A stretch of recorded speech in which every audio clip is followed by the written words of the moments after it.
បាទជំរាបសួរពុកម៉ែបងប្អូនហើយខ្ញុំមកដល់ចំការម្រេចនៅខេត្តរតនគិរី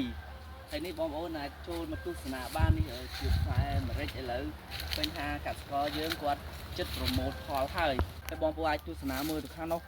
ក៏វាវែងមើលទៅក្រោយសុទ្ធតែចំការម្រេចទាំងអស់ហើយក៏យើងមានដាំ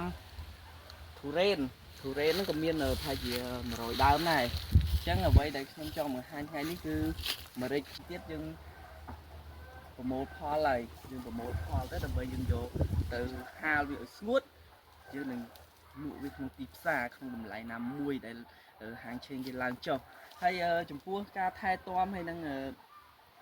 វិធីសាស្ត្រដែលយើងអាចដាំបានផលល្អអីនោះ